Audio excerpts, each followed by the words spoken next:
సాహిత్య భాషగానే భాషను వాళ్ళు డెవలప్ చేశారు సార్. ఏ స్థాయిలో డెవలప్ చేశారు అంటే, అభివృద్ధి పరిచారు అంటే, నాకు అర్థమైన దాని ప్రకారం తెలుగు సాహిత్యం తాలూకు ఆ నిచ్చెన మీద చూస్తే మనం చాలా తక్కువ భాషలు మాత్రమే తెలుగు సాహిత్యం అందుకున్న ఎత్తులను అందుకోగలిగిన భాషలు ఉన్నాయి సార్.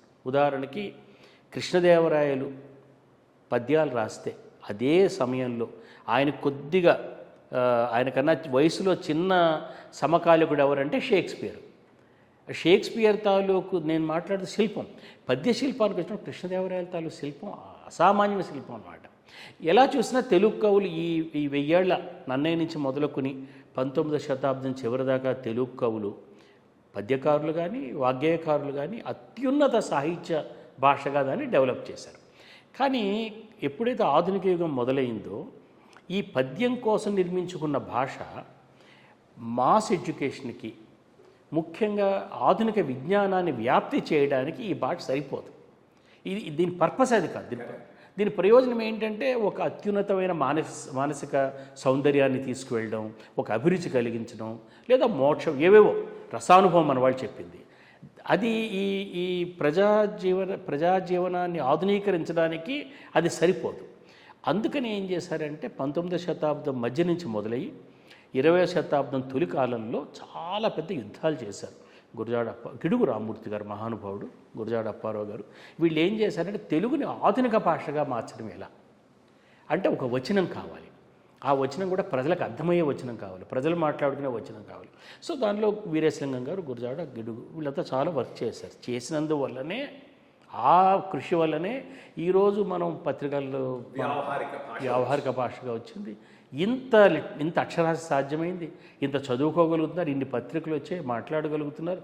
ఈరోజు మనం ప్రతి ఒక్కడు రాయడం చదవడం చేస్తున్న ప్రతి ఒక్క తెలుగువాడు కూడా వీళ్ళు ప్రాతస్మరణి, వీళ్ళు నమస్కారం పెట్టుకునే మొదలు పెట్టాలి.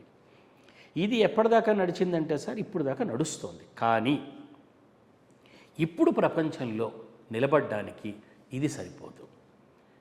దీని తర్వాత ఒక దశ ఉంది. ఆ దశ ఏమిటంటే మనం ఒక ప్రపంచ భాషగా మారాలి.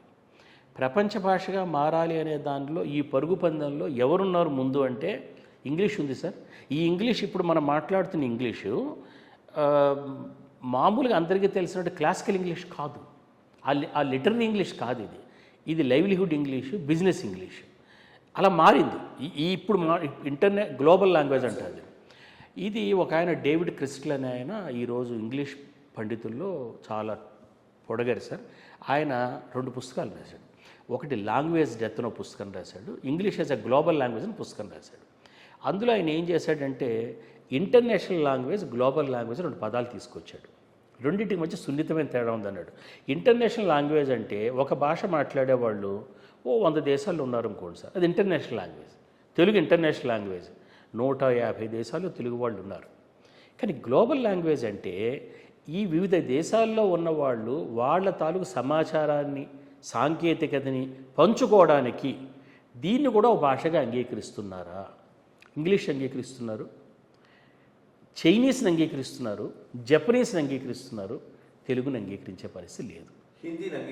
హిందీని అంగీకరిస్తున్నారు దాదాపుగా సార్. ఎందుకంటే మనకి కొన్ని కొలమానాలు ఉన్నాయి.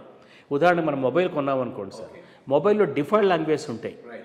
డిఫాల్ట్ హిందీ వస్తుంది, ఉర్దూ మనకన్నా ఇంకా.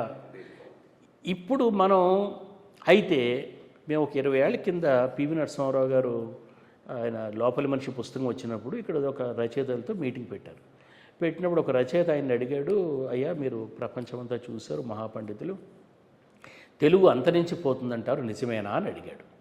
ఆయన నవ్వాడు. తెలుగు ఎక్కడ అంతరిస్తుందయా? అంతరించదు అంటే అని ఒక మాట ఏమన్నాడంటే, తెలుగు గురించి తెలుసుకోకపోతే ప్రపంచం నష్టపోతుంది కానీ తెలుగు నష్టపోదు అన్నాడు ఆయన.